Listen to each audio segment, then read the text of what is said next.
You're listening to the Archaeology Podcast Network. You are now entering the Pseudoarchaeology Podcast, a show that uncovers what's fact, what's fake, and what's fun in the crazy world of pseudoarchaeology.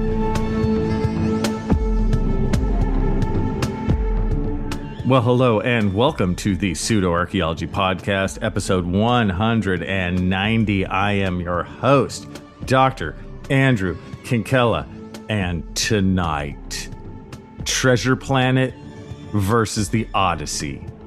Which movie reigns supreme?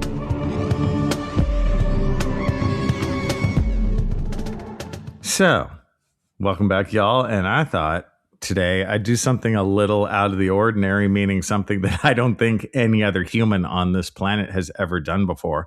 I think we together are part of a brand new experiment, which is to compare two movies that I believe have never been compared anywhere else on Earth throughout all of space and time. That is, we're going to do the Odyssey because everyone's talking about the Odyssey. And since I do an archaeology podcast, even pseudoarchaeology podcast kind of goes with this. You know, you guys, it's the Odyssey. But also, we're going to talk about Treasure Planet, the animated movie that came out quite some time ago. And we're just going to compare and contrast them. And the impetus for this, again, besides the fact that both of these are pseudoarchaeology capable, you know what I mean? I mean, Treasure Planet, it's a hunt for treasure in a space setting. The impetus for this was actually my daughter. My daughter, you guys, she watched the Odyssey. She hated it. She had visceral hatred for the Odyssey because she had actually read the Odyssey quite recently. So she was, ready to roll because she had just read the original text. And so she went and she saw the movie with her friends, and it was hilarious how much she complained about it. And her complaints, I was like, oh man, these complaints are sounding really quite grounded. So I realized that I had to watch it. I hadn't watched the Odyssey yet until only 2 or 3 nights ago. So it's fresh in my mind. But when we were talking about it, she was like, man, remember Treasure Planet? She's like, man, I love Treasure Planet. Treasure Planet is miles better than the Odyssey. So we're going to see if she's right or not. And I think, you know what? I think I'll just start talking about the Odyssey and just being honest about what I thought about the Odyssey. And then we'll transition over into Treasure Planet. And we'll spend some time on that. So first, and I watched the Odyssey completely by myself. I just had time on my hands about 3 days ago, and I was alone. It was one of those rare times. Any of us who, has a family, it's like every so often you're like, oh my God, I'm just by myself this afternoon. So I'm like, hey man, I'm gonna go watch the Odyssey. So I went, you guys, to one of the expensive theaters, They actually served pizza. It was pretty sweet. I'd never been in one of those before, where the ticket was like $20, but then you could, and it was all app. It was all appified, where you just use your phone while in the theater to order whatever you want. They had a full-on menu. So I got a pizza, and it wasn't even that bad. It was like $16 or something like that for a full-on pizza. And it was good. So per price, it actually wasn't that bad. But while I loved the pizza, I wish I could say the same about the Odyssey. Now, the Odyssey for me is a tough movie to review. I came out of it being a bit confused and just sort of awkwardly confused. And I have found, though, as old-time listeners to this podcast know, I do have a film degree. Anytime I'm confused as an audience member, that's a bad sign. That usually means the movie was terrible. I didn't have the visceral feeling of it being terrible in the moment, but I never do when I watch movies that I think are terrible. Later on, I'm like, no, that movie really sucked real bad. That's how I felt watching Star Wars 1, watching The Phantom Menace. I was like, I'm confused. I remember in the theater, I was like, I'm not sure. I'm pretty sure that may have been terrible. And Phantom Menace is a god awful movie. Same with Star Wars 8. Same with Last Jedi. I came out of it confused. Actually, Last Jedi, for several days, I thought it might be good. But the more I thought about it, and then I watched it again, I'm like, no, this is horrific. This is horribly bad. I'm still early days, but my daughter might be totally right, and the Odyssey might actually really suck really bad. Now, why? Why do I think that? Now, I love mythology. I've said that many times here. I'm a fan of mythology. I love it when people try to be creative with mythology. I don't mind if they take a chance here and there, but you have to take a chance but stay true to it at the same time. You know what I mean? And I find that's obviously very difficult, and that's obviously takes a real talent to do that. And I'm not saying Christopher Nolan is somehow some bad director or anything, but I think this movie was a total miss. In terms of my reaction while watching it, first, there were times when I was really bored. Second, I looked at my watch a bunch of times. Third, it was a bit confusing. And I know the Odyssey. I know the plot of the Odyssey. Spoilers, here it comes. He's trying to get home. So, I know where he's going. But there were choices in it that it just didn't work for me. Choice number one, everything's gray. Why do modern movies have to be just gray all the time? It's all gray. It's different tones of gray. It's like, is this black and white? Oh no, every so often you'll see a little color. But note to like the world of movies, can we just stop that? Can you use your Technicolor? It did come out in the 1930s. Yeah, so the whole thing's kind of gray. The whole thing's kind of slow. And the characters are weird. And again, I love Matt Damon too. Like Matt Damon has been in tons of movies that I love. I love The Martian, Good Will Hunting. Come on. He's a really, really solid actor. Like, good for him. And I will say, for the most part, I don't blame the actors. I've never blamed the actors in a really, really long time on most movies, because I find that almost all modern actors are pretty good, at their craft. Sometimes they've just been put into a shit situation. And this is what's happened. So I don't blame any of these guys. But you know what I blame? I blame the script. If you're dispassionate and you look at the movie The Odyssey, the script sucks. There's certain parts of it, like Matt Damon says the F word. He goes something like, "Oh man, we need to get off this fucking beach." When he said that, I was like, what? Like, you can't F-bomb it on the Odyssey ever. Right? It just blows you out of the reality. Like, another movie that I really struggle with is The Great Gatsby. The Great Gatsby, you guys, is like my favorite book of all time. But the Baz Luhrmann Great Gatsby, the use of like rap music and that kind of stuff in Great Gatsby, I'm like, no, this is not working. It's snapping me out of the 1920s. Anyway, so this is the same thing. It's snapping me out of a classical setting. Don't use the F word. Another thing, when the kid, Tom Holland, that was terrible casting. It's not Tom Holland's fault. Tom Holland looked like he's like 30 years old. That dude's supposed to be like 16, the kid. And there's certain times when he says dad, he's like, I gotta go find my dad. It's like, are you a Gen Zer from 2022? Like, what is this? They don't talk like that in the Odyssey. And I know Odyssey's mythology and you can say however you want, but it really like took me out. You know what's so funny, you guys? Already, as I'm talking about this movie, I'm like, yeah, it sucked. I'm like, yeah, my daughter's totally right. Because at first, coming into this, not even 9 minutes ago when I started recording this, and I've been recording live this whole time, I was unsure about how I felt. I'm like, I'm pretty sure it sucked. Now, already, just talking about it, I'm like, no, it effing sucked. So the script is its true problem.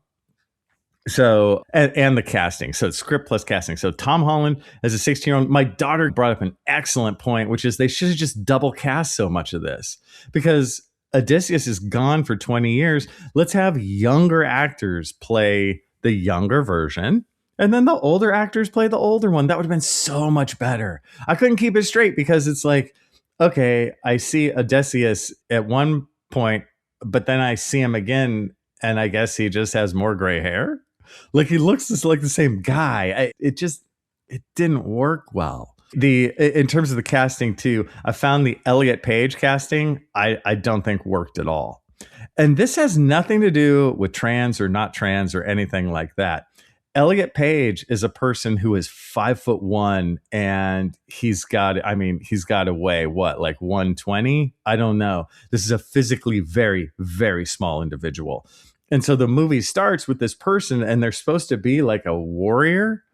And I was again confused. I was like, there's a 40-year-old man child at a beach in front of the Trojan horse. What is that? That's terrible casting. Again, both of them, Elliot Page and Tom Holland. That's bad casting. They're both really good actors trying to do their thing. Like you could feel them working it.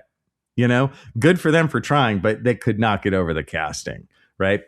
Elliot Page, just because way too physically small, unbelievable as any kind of warrior. Tom Holland, too old, not believable as a child, or even the stuff he has to say when he's walking next to his mom.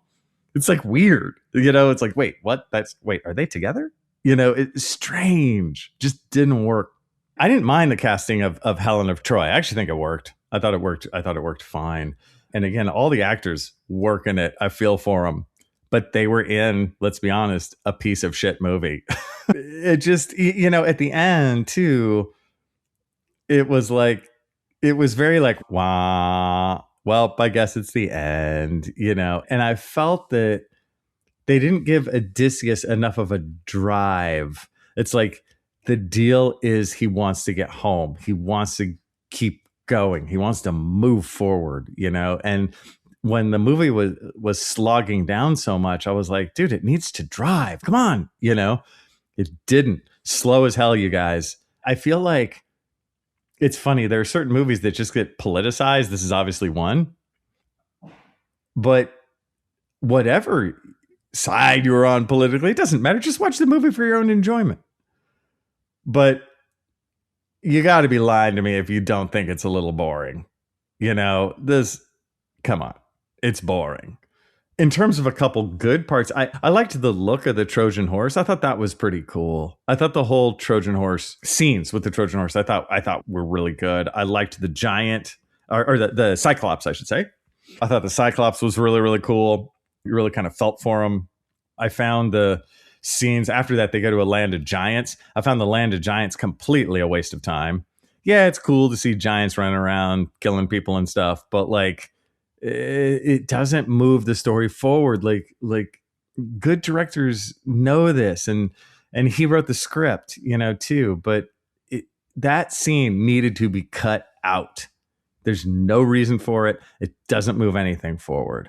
You guys, it's screenwriting 101. And I think that it's a failure, you know, didn't make it. In the end, though, I'm glad that a lot of people went to see it. A lot of people are seeing it in a theater. I love the idea of people going to watch movies. I do think Hollywood is completely dead, but it's because I work a little in that industry. I kind of work adjacent to it. And I just see that the productions, they're doing very, very little. So I do not think that the Odyssey will save Hollywood in any way. I think Hollywood is dead, but it's nice. I do recommend, you know, if you want to see it, I hope you do go to the theater, or even more importantly, go to the theater, but just see something else that you enjoy. I will say that the local theater, the expensive one that I went to, it's playing like every week, almost every night. I think they're playing a classic movie on one of their screens. I think that's a genius move, because I was just looking, they're playing like Blade Runner and Blade Runner 2049 is like a double feature. I totally want to go see that. So even though a lot of modern movies totally suck, and not all, you know, but you can always actually have a theatrical experience and go see some classics just for like a huge amount of fun. So I think that's really great. Anyway, so my daughter was totally right. I totally agree with her. The Odyssey sucked. When we return, a movie that doesn't suck, Treasure Planet. Well, hello and welcome back to the Pseudoarchaeology Podcast, episode 190. And we have been discussing the Odyssey, but now we're going to talk about Treasure Planet. So as my daughter and I talked about these, she was like, Treasure Planet's way better. And I realized that I don't think I'd ever seen Treasure Planet. And you guys, this is just like a week ago, right? And she's like, yeah, we need to watch it. And look, my daughter's going away to college soon. So this is going to be one of my last moments as a parent. You know what I mean? It's like, hey, parents out there, when your child asks to watch a movie with you, do it. So, she'd seen it, I think, at daycare or something like this years ago. And so we rented it, turned it on, and I watched it. And I do have to say, like, Treasure Planet kicks ass. It's really well made. So if you guys don't know this movie, and it's possible you don't, because it's a cult classic. It's one of those ones that came out in 2002, and it was a huge box office failure, right? It was one of the biggest, it was like one of Disney's biggest failures of all time, or this kind of thing. I think it cost something like $140 million to make, and they didn't make it back, right? All this kind of stuff. Nobody went to see it. I don't know why. I think it's just one of those movies that wasn't sold well. I think that it suffered because 2002, that's right after 9/11. And sometimes movies like this kind of suffered right after 9/11. Like people weren't in the mood for kind of lighthearted adventure, stuff like that. Because it was just the kind of devastation of 9/11 was still too raw, I think, for a lot of people. I know I felt like that at the time. But so what is this movie? Well, it's Treasure Island, right? Robert Louis Stevenson's Treasure Island, but in space. And it has a like steampunk look to it. It's kind of weird, if we're honest. It's kind of weird, but I would call it kind of good weird, if that makes sense. So what they did is they take the original source material that's set in like the 1700s. They keep the 1700s style. So people are kind of dressed in 1700s style, but there's spaceships all over the place and there's like aliens all over the place. Very steampunk, right? Which was also that steampunk aesthetic was very cool at the time too. In the earliest 2000s, that was kind of on the upswing. I bet they were really shocked when it didn't work, because it's like, okay, we're going to take space and science fiction and treasure and sailing ships and pirates and put it all together. Like, what's not to like? And honestly, I do think it works. How does the movie start? So one of the many things that makes it work is this is a classically told story. No bullshit. You know what I mean? Like, it's not trying to be extra artsy. It's just telling you a story. Take a note, Odyssey. It starts at the beginning. We have this kid. He dreams about going to the treasure planet. He dreams about having an adventure. He's there with his mom. He's doing kid stuff. But then he has this opportunity, where he could go on this ship. And it does the classic hero's journey. There's a moment where there's like the refusal of the call. Oh, you can't go. But then it's like, okay, no, you could go. And then he goes on an adventure, right? And he's on this ship, this interplanetary sailing ship that sails through space. I think the world of this movie is just really cool. It's very interesting time-wise too, because it's at the time where it's still traditional animation, but they do some 3D stuff too. It's kind of a 2D, 3D mix, which actually I think really works. They did it pretty seamless. I'm not sure if this is the last classically animated Disney movie or not, but if not, it's right in there, right before they did the more Toy Story feeling of things, So it's cool. It's cool this is something that would be really fun in a theater. Treasure Planet. It would be really worth watching. So they go on this adventure. And the adventure is exactly how you think it's going to be. Again, one of its strengths. It follows the hero's journey, gives you what you want. We meet the crew on the ship, and the crew is kind of shaky, because this is the crew of a sailing ship. And are they pirates or not? They look pretty scallywaggy.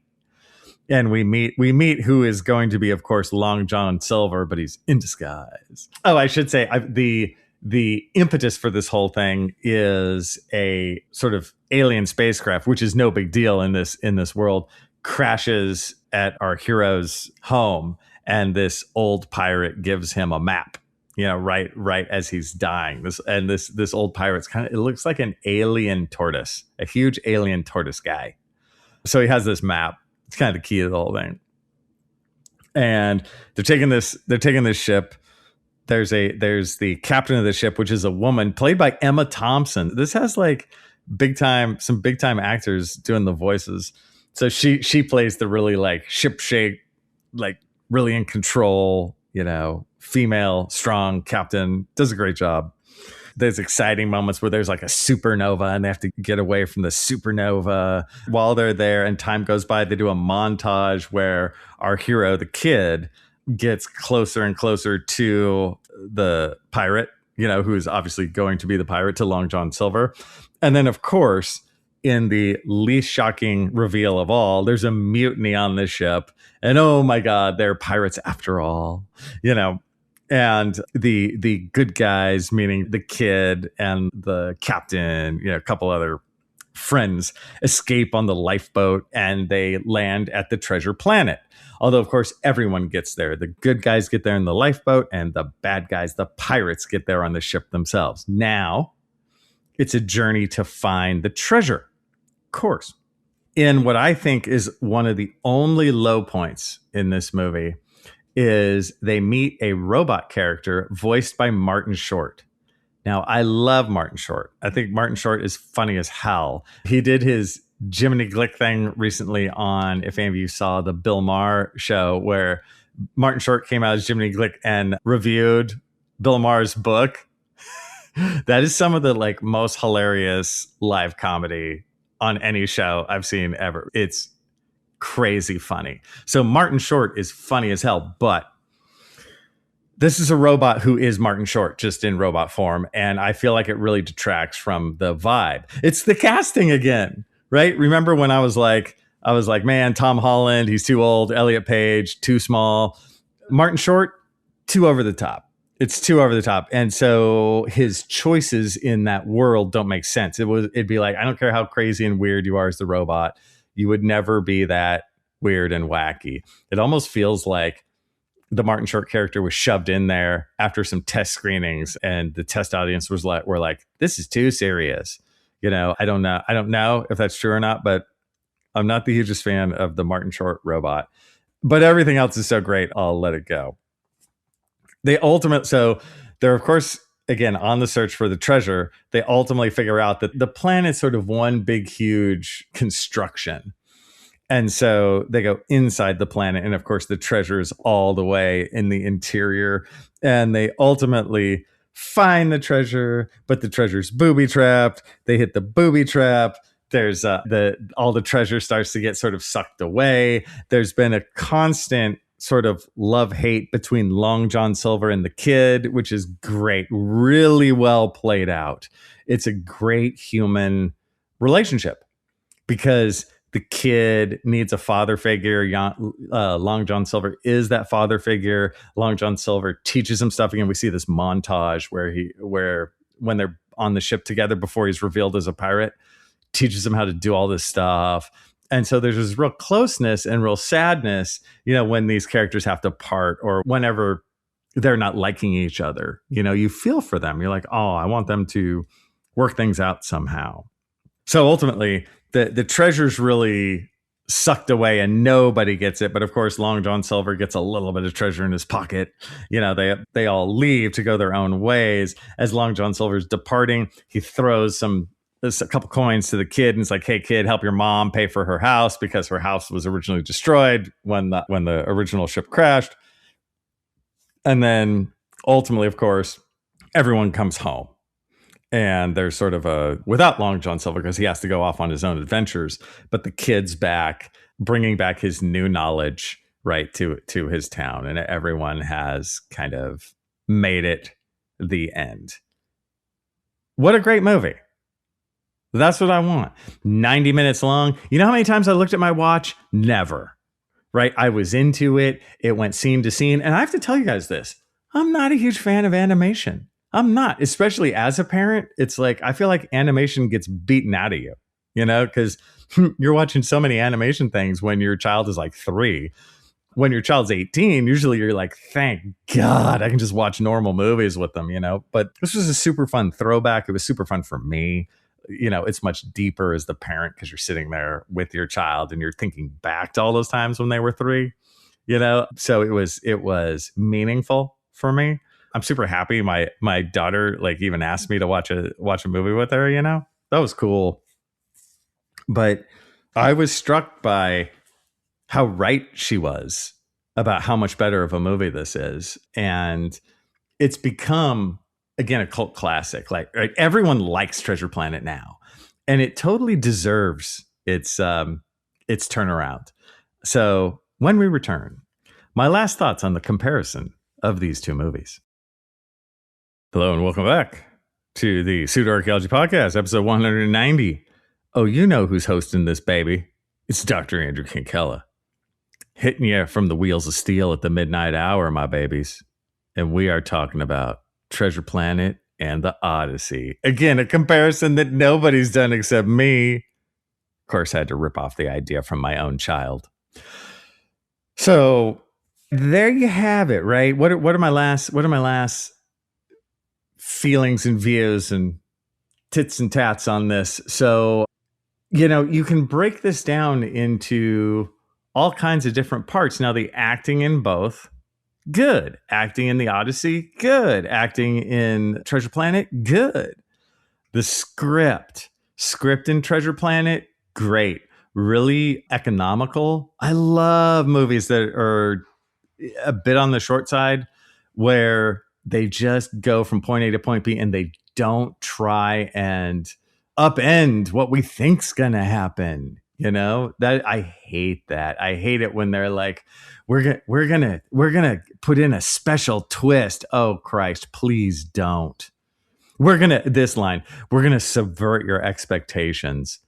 Please don't. Please keep my expectations expecting what's going to come, because then I'll be happy when it comes. If they're subverted, I won't have any idea what's going on and I'm going to be very confused. So yeah, great screenplay for Treasure Planet. The Odyssey, as I said before, what a piece of crap screenplay. That is its Achilles heel. Huh? That's right. Achilles heel. The Odyssey. I know. I'll be here all week, my friends. So, the more I think about it, parts of it, like a bit hard to follow, a bit sort of weak. The dialogue, bad, casting, uneven. Oh, and here's one, human relationships. So when you're watching Treasure Planet, you care about Long John Silver and the kid, right? I believe this kid's named Jim. But you care about those two guys. You care about their relationship. You want it to work out. You're seeing them interact together. You're seeing their relationship build in real time, and so you have feelings. In the Odyssey, where are any of the relationships? Where do you actually see the building of any relationships? Again, as I'm talking to you guys right now in real time, I'm like, oh my God, that's another thing. It's so inhuman. At least give me some flashbacks or something where Odysseus is building a relationship with his wife. I know there's a little bit in the movie, but it's very flat. Give me some relationships between some of those other characters. There's a dispassionate aspect to the Odyssey and all the characters in it. It's like they're disallowed from having a big emotion here or there besides, I don't know, being scared and running. But, I want an honest buildup of human interaction where I care about the characters. And then if somebody dies or whatever, I'm like sad and I'm pining for them to be together. I'm not pining for Odysseus to be with his wife because I don't care that much, and I should. That's what matters. And again, it's nothing against him. I thought Anne Hathaway did a great job. Good job, Anne Hathaway. But man, it's just not that exciting. Good old what's his name did a great job as the main villain in the Odyssey. Oh, damn, you know him. Robert Pattinson. I just figured that out due to the magic of being able to pause my recording for 30 seconds and look it up. But yeah, Robert Pattinson did a great job. He might win the best actor, right, for the Odyssey. Like, he was great. He was the bad guy. And he did that thing where he relished being the bad guy, right? Like, every moment it just feels like Robert Pattinson loves being this bad guy, and he's relishing it. He's like, yeah, I'm going to make this a bit worse up in here. Yeah, I got nefarious needs I have, right? Like good for him. Thought he did really great. And so he is maybe the only one in the entire cast that acted so well that it got above the script, and sort of floated on its own as a great character. And that's super hard. So good for him. The rest didn't quite make it. I don't blame them. The look, Odyssey, all gray all the time. What time of day is it? Where the hell are we? Really, every island you get to is gray with some trees? Or gray with no trees? That's what I got. Gray with trees, gray with no trees. Look at Treasure Planet. Super colorful. I know it's animation, but look at some of the more recent animation movies that are out. They're gray and dour and dark, right? Treasure Planet wasn't bright. And Treasure Planet still has a little bit of, I don't want to say negativity, like darkness in terms of the tone. It is a bit of a dark tone, but but you can have a dark tone and not have to make your movie dark, right? It's bright. I can see what's going on. It's a festival for the eyes. The Odyssey, totally not, Oh, while we're at it, I'll give the Odyssey another plus. I thought the final battle with all the suitors and stuff was pretty well done. I thought that was pretty good. That is something that's very hard because there's supposed to be 200 suitors or something like that. And you can't show Odysseus kill each of the 200 suitors because you're immediately going to get bored after about number 15, So I thought that was pretty well done. See, I'm not here to just hate on the Odyssey to hate on the Odyssey. I do want to be honest. I'm sure you guys have heard me say this before. I root for all movies. Like, I want the Odyssey to be good, and you know what? I love movies so much that if you go see the Odyssey and love it, good for you. I hope you do.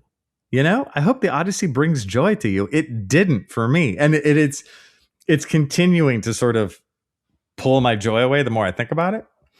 What I think is hilarious too about comparing these two movies is in so many ways they're opposites. So Treasure Planet comes out and it's a total flop.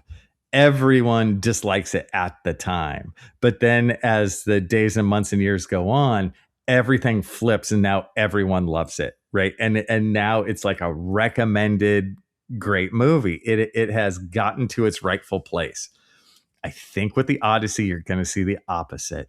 So right now, it's been very successful. Tons of people have gone to see it in the theater. Great. I'm always happy if Hollywood gets some money for this stuff. But it's a shitty movie.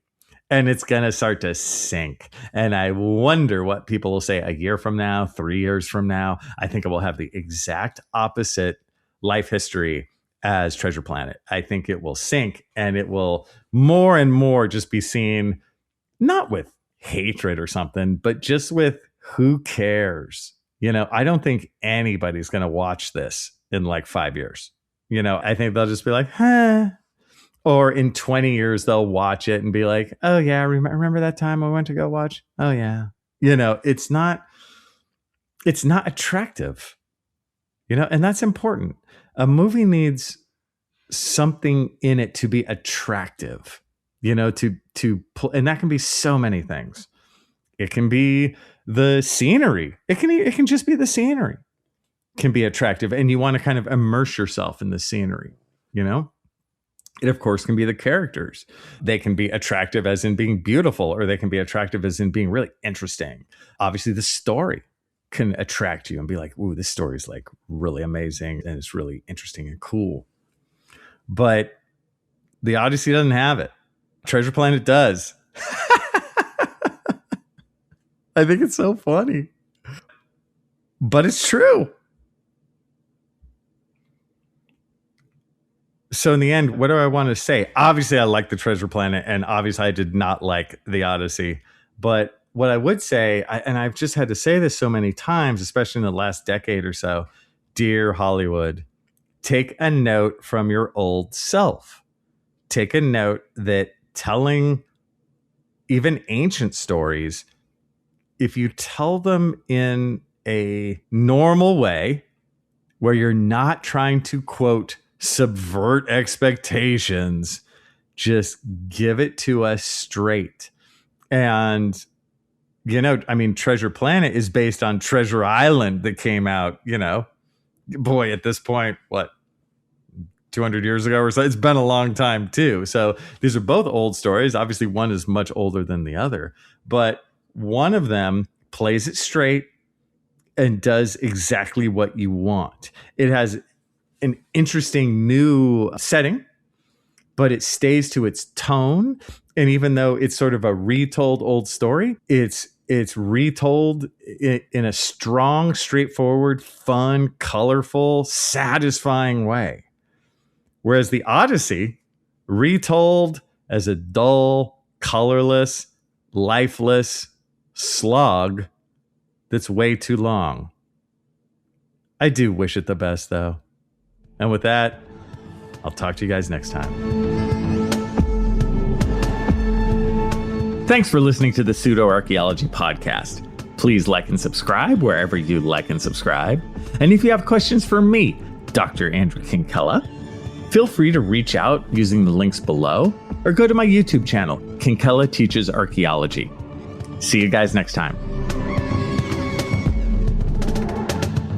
Thanks for listening to this podcast. The Archaeology Podcast Network's chief editor is Rachel Roden. Our executive producer is Ashley Airy. Our social media and newsletter coordinator is Matilda Siebrecht. The APN was founded by Chris Webster and Tristan Boyle on December 1st, 2014. We're supported by our amazing podcast hosts, many volunteers, and listeners like you. Check out membership at www.archpodnet.com/members. This has been a presentation of the Archaeology Podcast Network. Visit us on the web for show notes and other podcasts at www.archpodnet.com. Contact us at chris@archaeologypodcastnetwork.com.